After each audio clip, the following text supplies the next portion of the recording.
Welcome to the First Unitarian Church of Worcester, Massachusetts. I'm Sarah Stewart, the minister here. It's wonderful to have all of you with us this morning.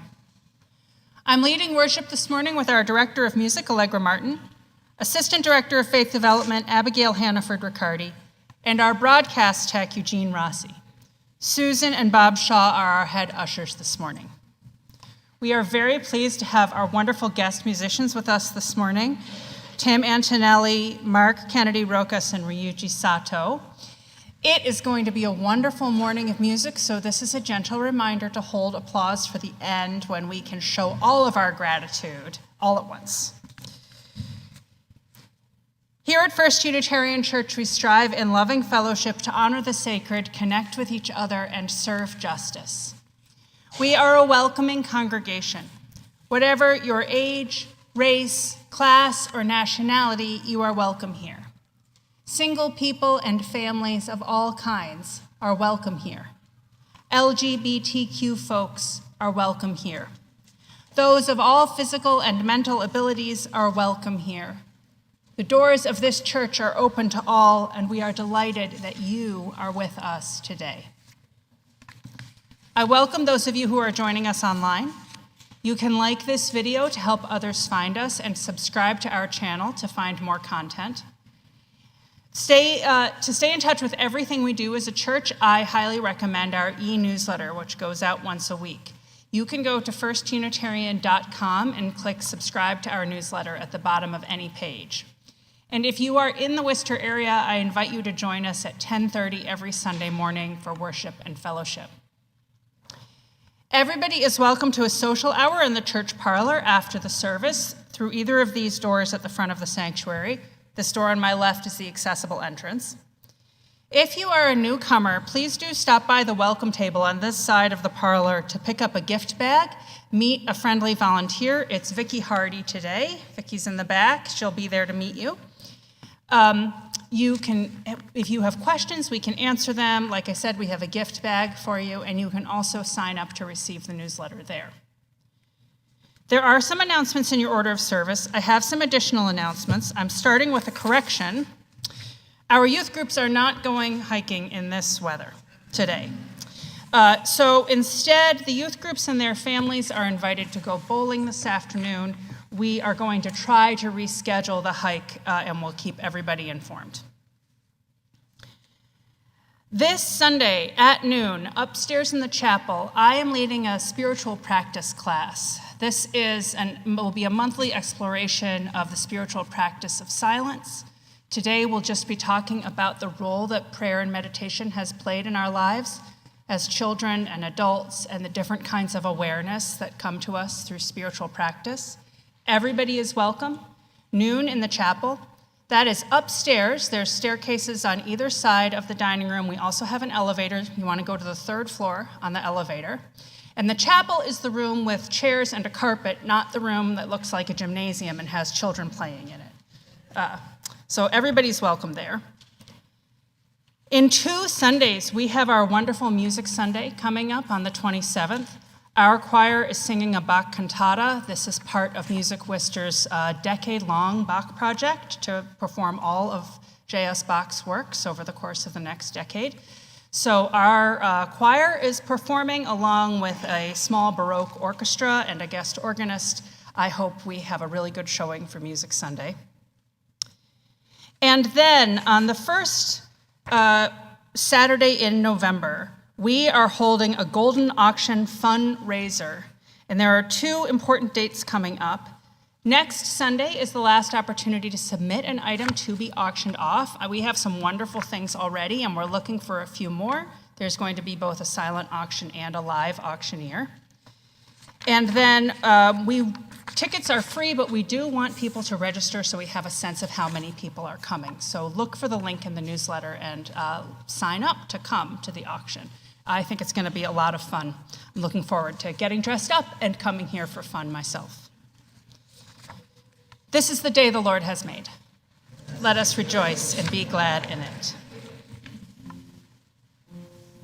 Coming into this sacred space, we give thanks for the cycles of life, balance, and harmony, for the earth, for clean water, for fish, plants, birds, and all the animals on the earth, for medicine and care, for trees, for all people, for the wind, for thunderstorms and sun, for the moon and stars, for teachers, for the Creator, the Great Spirit, for the end of our speaking and the silence of our hearts.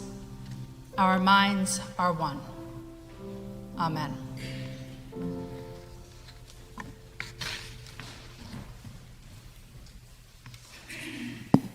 Amelia is lighting our chalice this morning.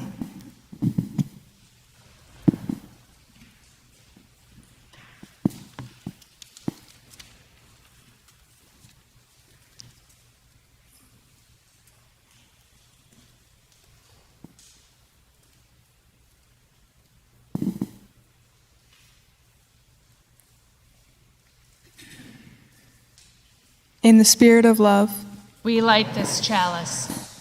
Please rise in body or spirit to renew our covenant by saying the words in your order of service and appearing on your screen.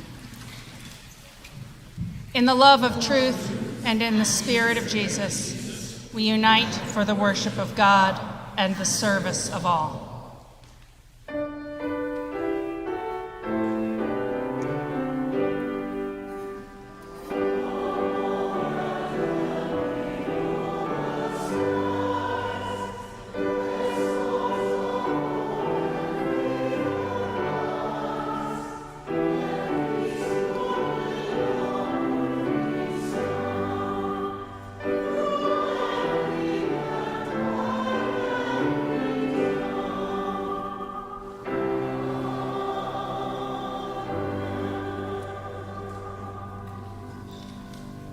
Our opening hymn is number 131 in your gray hymnals, Love Will Guide Us. Once upon a time, long ago, there were 3 sisters who lived together in a field. These sisters were quite different from one another in their size.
good morning. I'm Abigail Hannaford-Riccardi, your Assistant Director of Faith Development. Samantha is spending the High Holy Days with her family, but I'm here and I'm delighted that you are all here. In Faith Development this past month, we've been talking about the theme of invitation, and I'm wondering what is inviting about a temporary shack that's specifically designed to let the rain come through the roof. Today, we are going to find out. We're going to be having a multi-age class to learn about the Jewish holiday of Sukkot, which begins this Wednesday. One of our Unitarian Universalist values is pluralism, and so we take stories from different traditions, different religions, the wisdom of people who have come before us and around us all over the world, and we learn from those. And so we're doing something from the Jewish tradition in class, but our story this morning is from the Iroquois in this weekend of the Indigenous Peoples Day. Thank you very much, Sarah.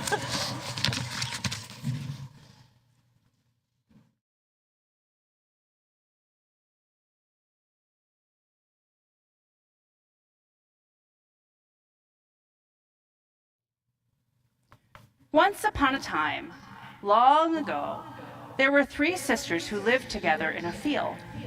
These sisters were quite different from one another in their size and clothing. The littlest sister, so young that she could only crawl at first, was dressed all in green. The second wore a frock of bright yellow and had a way of running off by herself when the sun shone. The eldest sister, standing always straight and tall above the others, tried to guard them. She wore a pale green shawl and had long silky hair that blew in the breeze. There was only one way in which the sisters were alike. They loved one another, and they were never separated. They were sure that they would not be able to live apart. One day, a strange bird came to the field. A crow. He talked to all the other animals, and this caught the attention of the sisters. Late that summer, the youngest and smallest sister disappeared. Her other sisters were sad. Again the crow came to the field to gather reeds at the water's edge. The sisters who were left watched his trail as he was leaving, and that night the second sister, the one in the yellow dress, disappeared. Now the eldest sister was the only one left. She continued to stand tall, but she was always sad. When the crow saw how she missed her sisters, he brought them all back together, and they became stronger together again. The eldest sister stands tall, looking out for the crow to this day. The 3 were never again separated.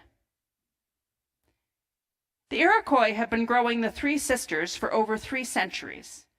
This vegetable trio has sustained them both physically and spiritually. Each of the sisters contributes something to the planting and together provide a balanced diet from a single garden. As older sisters often do, the corn offers the beans necessary support. The beans, the giving sister, pull nitrogen from the air and bring it to the soil for the benefit of all 3.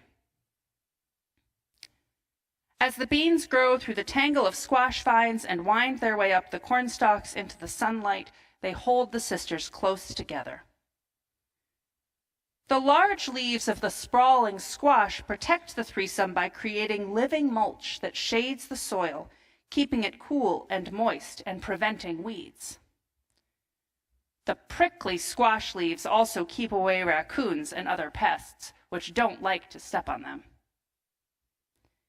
Together, the 3 sisters provide both sustainable soil fertility and a balanced diet.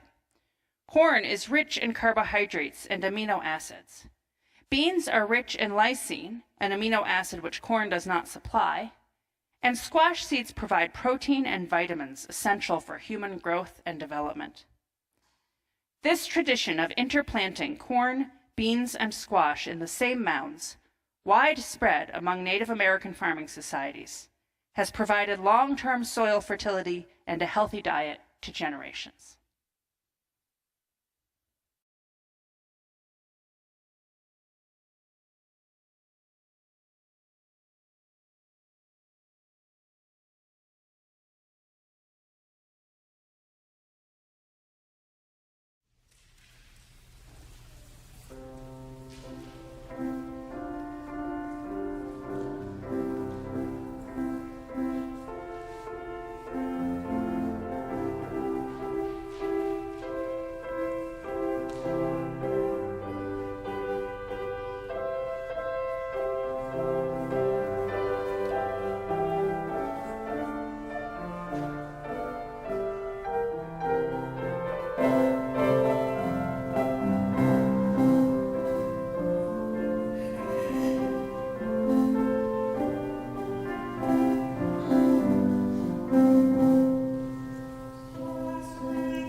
Good morning again.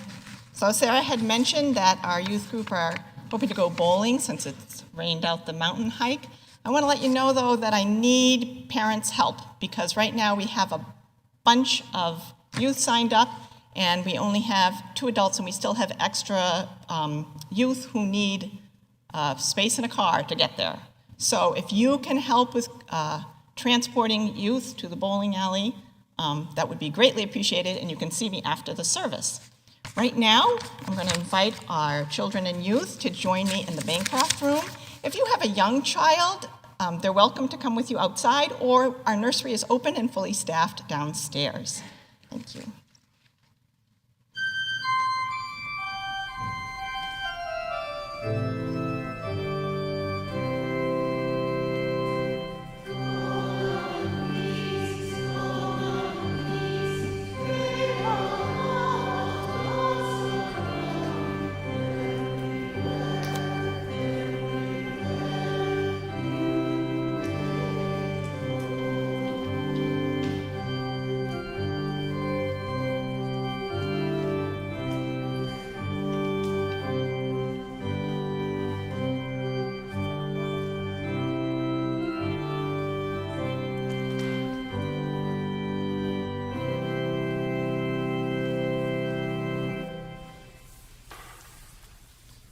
I invite you to join me in the common prayer printed in your order of service and appearing on your screen.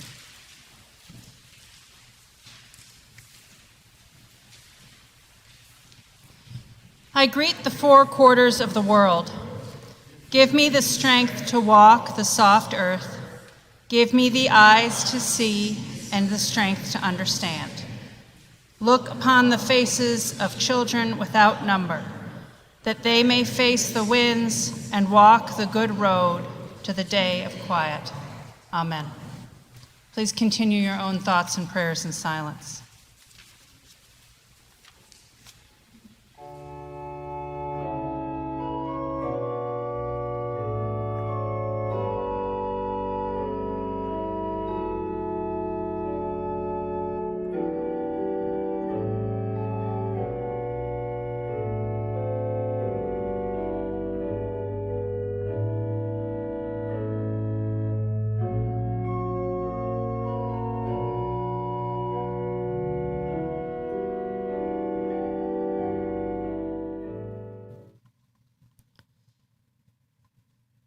In this time of prayer and meditation, we share the joys and sorrows of our church with one another.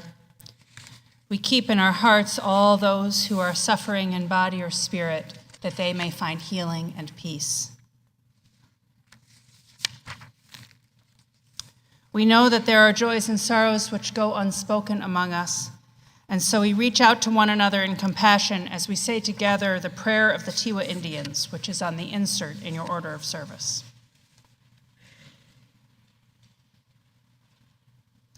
O our Mother, the earth, O our Father, the sky, your children are we, and with tired backs we bring you the gifts that you love. Then weave for us a garment of brightness. May the warp be the white light of morning. May the weft be the red light of evening. May the fringes be the falling rain. May the border be the standing rainbow. Thus weave for us a garment of brightness, that we may walk fittingly where birds sing, that we may walk fittingly where grass is green. O our Mother, the earth, O our Father, the sky. This month, we are inviting all members of the church to make a pledge of financial support for the church in 2025, and our Stewardship Committee has invited different members to share why they give.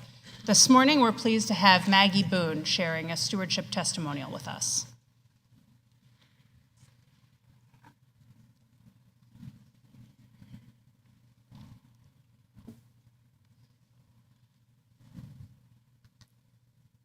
I love First U.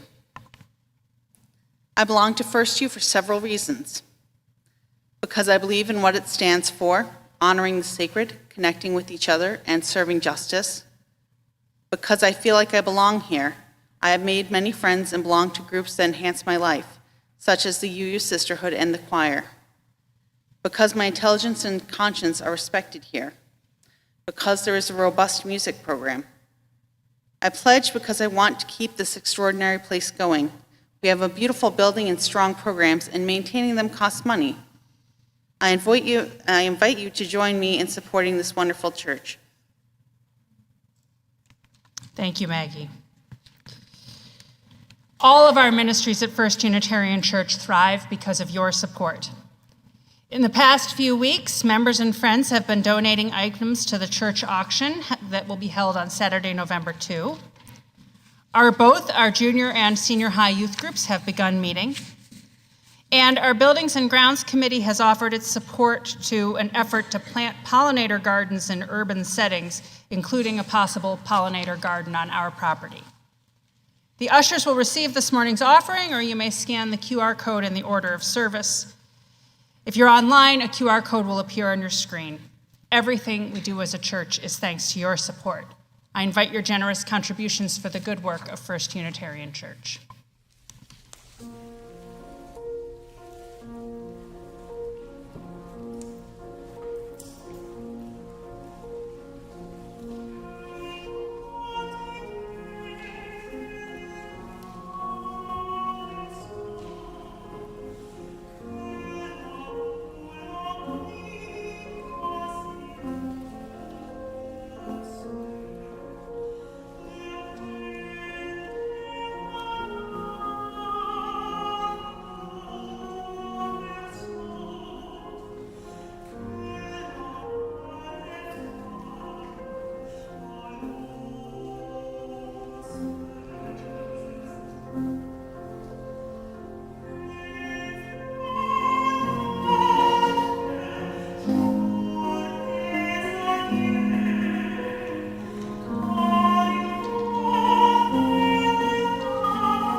Our first reading is from the prophet Ezekiel, chapter 47.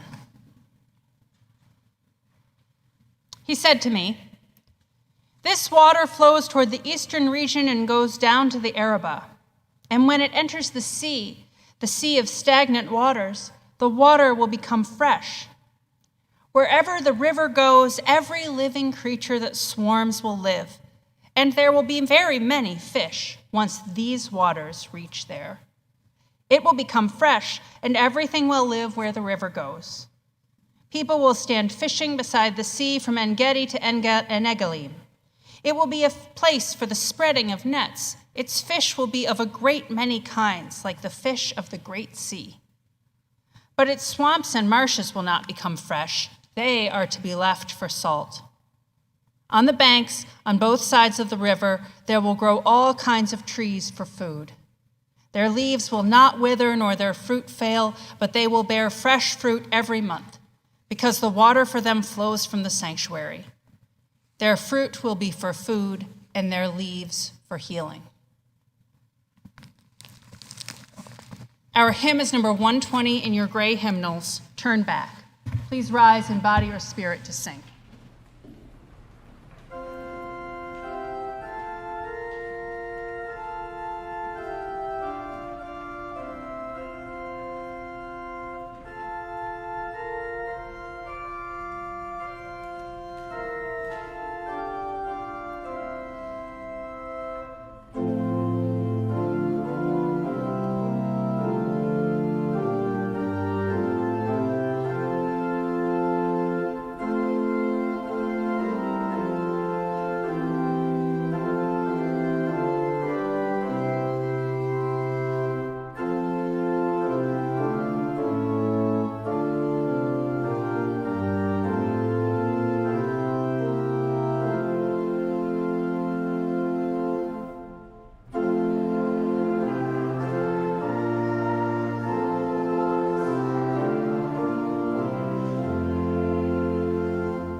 Our second reading is from Braiding Sweetgrass by Robin Wall Kimmerer. Kimmerer is a botanist and a citizen of the Potawatomi Nation. I open the cupboard, a likely place for gifts. I think, I greet you, jar of jam. You, glass, who once was sand upon the beach, washed back and forth and bathed in foam and seagull cries, but who are formed into a glass until you once again return to the sea. And you, berries, plump in your Juneness now in my February pantry.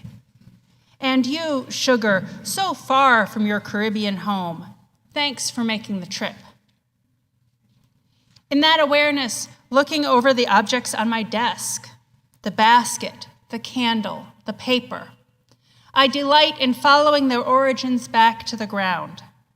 I twirl a pencil, a magic wand lathed from incense cedar, between my fingers. the willow bark in the aspen. Even the metal of my lamp asks me to consider its roots in the strata of the earth. Every once in a while, with a basket in hand or a peach or a pencil, there is that moment when the mind and spirit open to all the connections, to all the lives, and our responsibility to use them well.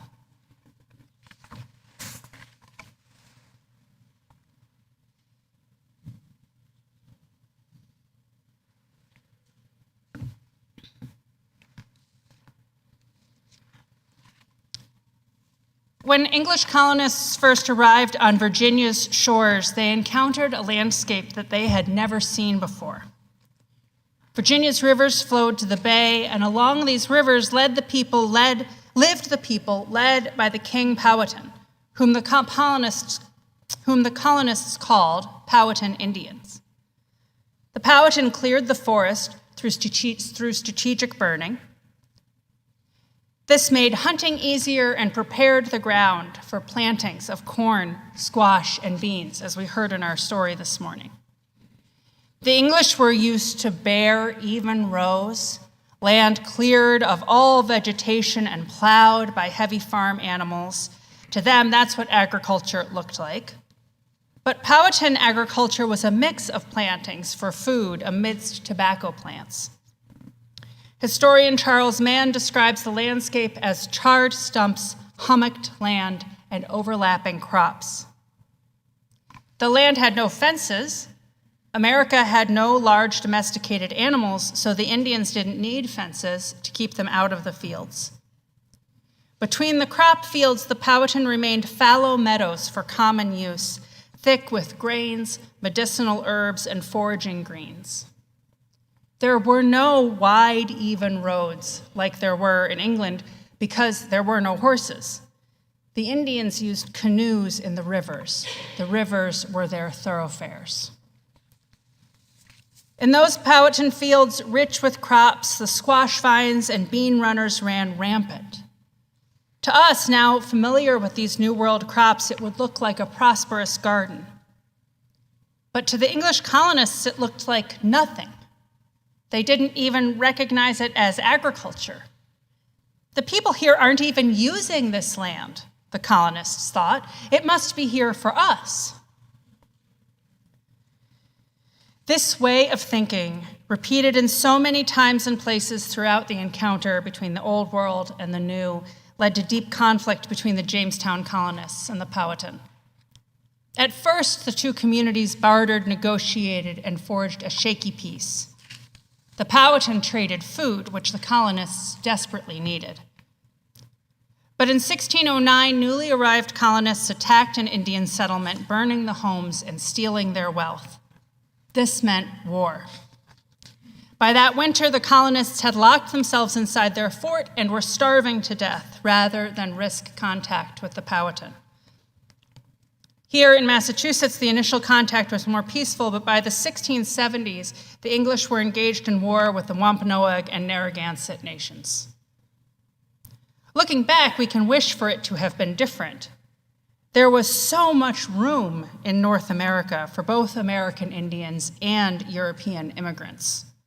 They could have built on each other's strengths, like the three sisters leaning on each other for support.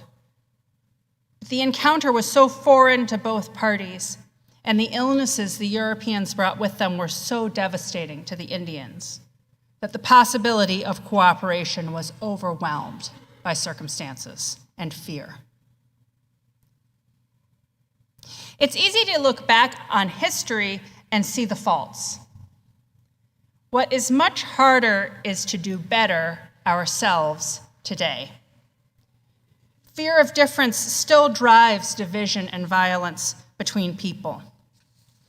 In America today, people still look at a cultural group they don't understand and think, maybe they are not really a person like me.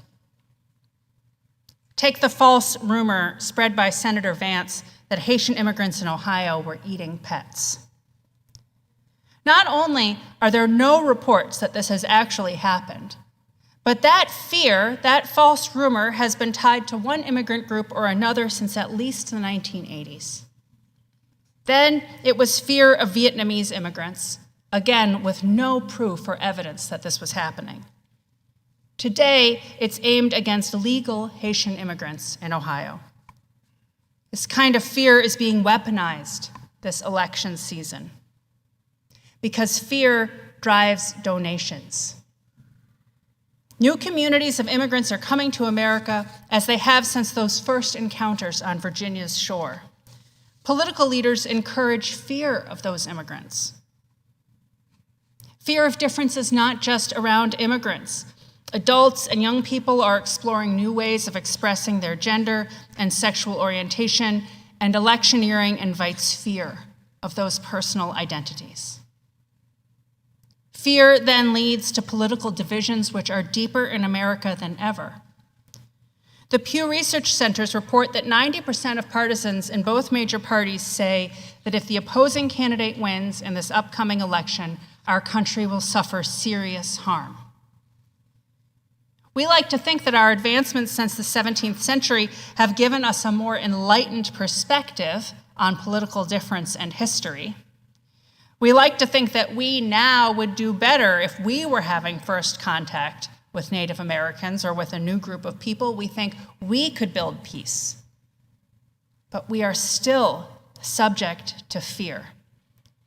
And fear may come into our hearts before there is room for curiosity or understanding.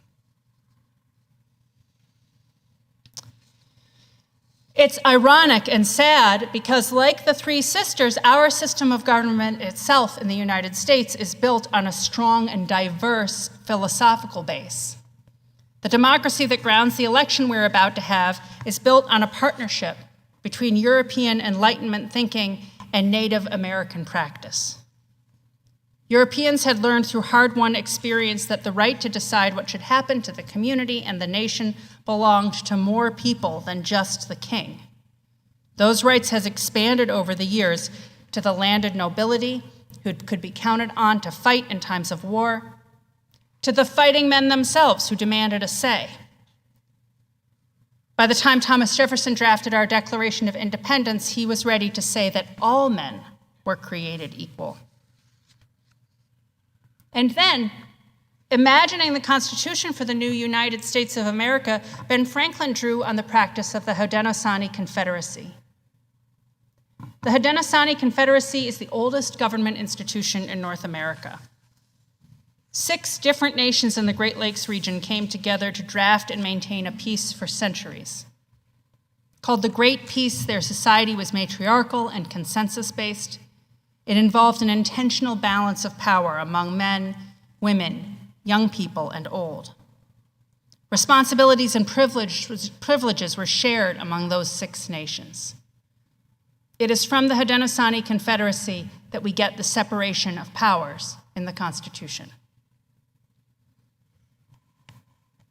Our system of government is like those 3 sisters, different things growing together.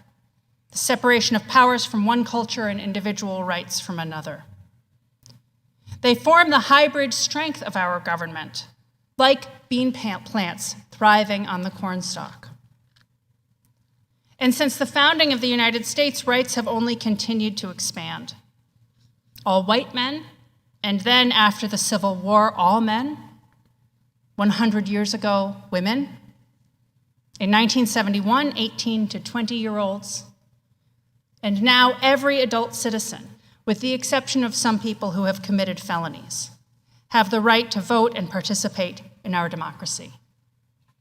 This is the vision of America we uphold every time we vote. Even the expansion of rights seems to me also to borrow an insight from American Indian culture.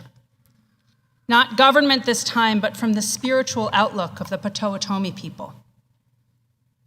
We heard this morning from Robin Wall Kimmerer, a botanist and a citizen of the Potawatomi Nation.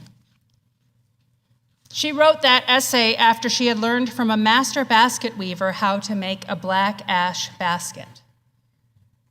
The man she learned from, John Pidgeon, is part of the renowned family of Potawatomi basket makers. From John, Robin learned to choose the right ash tree. She learns to remove the bark and wedge strips off the log and then split those strips into long splints. She learns to use those splints to weave the basket, adding decorative curls at the end.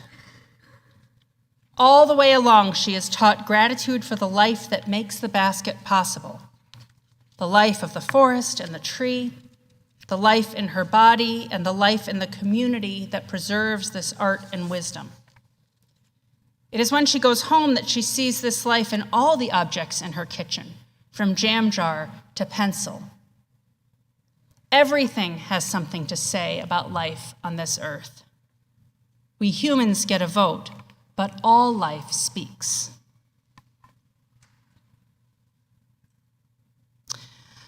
On Thursday afternoons here at First U, I host a Zoom gathering at 2 p.m. Everybody's welcome. It's called Tea with the Minister. We started it during the pandemic, and we continue to gather every week. And during this time on Thursday afternoons, I usually bring a question that I'm wrestling with about my sermon. So this is something you get if you come to this. You get to help shape this sermon that I preach every Sunday. One participant had a very insightful comment this week. They said that both fear and curiosity were drivers for humans to learn about something new. Not seeing the garden because there is no fence is ignorance. It's not knowing that new thing yet. Starving to death out of fear of that the Powhatan will kill you is fear. Believing immigrants are eating pets is fear. Giving thanks for the components of a basket is curiosity and respect. So how can we cultivate curiosity and grace in our interactions with one another and with the world? Well, I think that our spiritual commitments can help us. We encounter the holy in many places in Unitarian Universalism. As Abby says, pluralism is part of one of our most basic spiritual commitments. We don't believe that the truth is only in one book or only in one tradition, not only in one culture or one language or one right way to believe. We take as an item of faith that there is a presence of the Spirit in many peoples and many beliefs, in many scriptures and many prayers. We affirm it in the natural growing world of life and in the whole human community. We affirm that each person's conscience is able to understand what is right and good in the world. This plurality of pathways to truth is at the heart of our religious commitment to democracy. And we know that our democracy is strongest when many voices are heard. We know that the Spirit is already at work in the world, even in cultures not our own, even in landscapes we don't understand. We are not here to save the world, but to befriend it. As individuals and cultures, there is so much more that unites us than divides us. When the English first encountered the Powhatan living on their riverbanks, they could have recalled their own villages and towns settled on England's flowing rivers. They could have remembered the teachings of their scripture, which says that God's abundance should be for all people. And even today, despite those deep political divisions, there is just as much as that unites us. So yes, research finds that 90% of partisans express deep fear if the other side wins. But according to an Associated Press survey, 90% of Americans also affirm that the right to vote, the right to equal protection under the law, and the right to privacy are extremely important or very important to the United States identity as a nation. We need more encounters that bring us together. We must remember that powerful people profit off of our fear. We need not fear, but hope, in the promise of the diverse American experiment.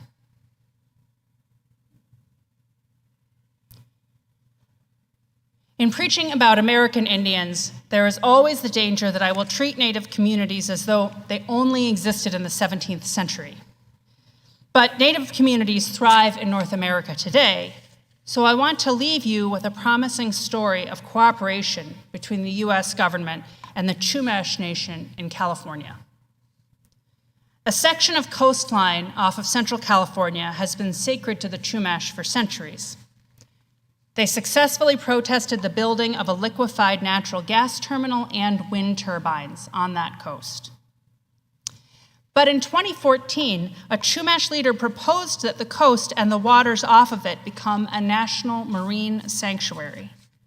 And today, in a partnership between the Chumash and the federal administration, these 7,000 square miles of ocean are poised to become the largest marine sanctuary in the coastal United States. The Chumash will be co-managers of the sanctuary with the U.S. government. The strength of our peoples and our country is built on this kind of cooperation. It is not fear, but peace, which builds a way forward.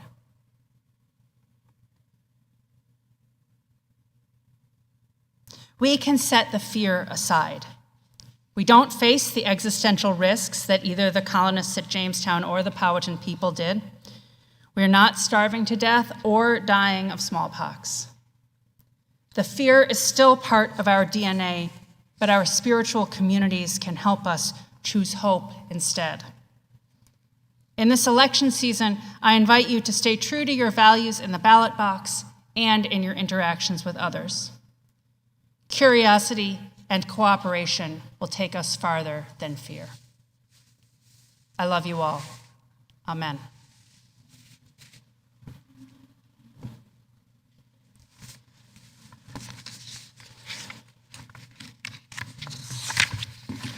Our closing hymn is lost on my desk.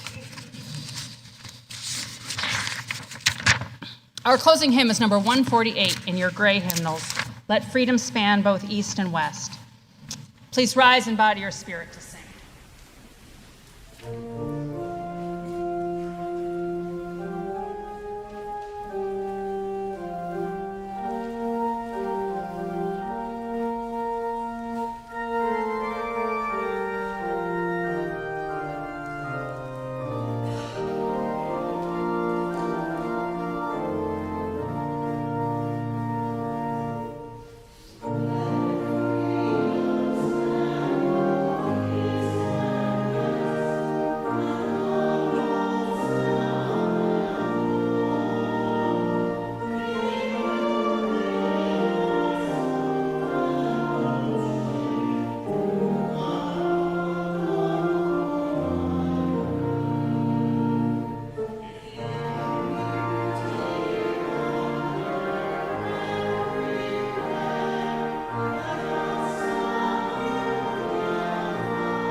Into the world in peace. Be of good courage. Hold fast that which is good, render to no one evil for evil. Strengthen the faint-hearted, support the weak, help the afflicted, honor everyone. Love and serve the holy, rejoicing in the power of the Spirit forever. Amen. Please be seated for the postlude.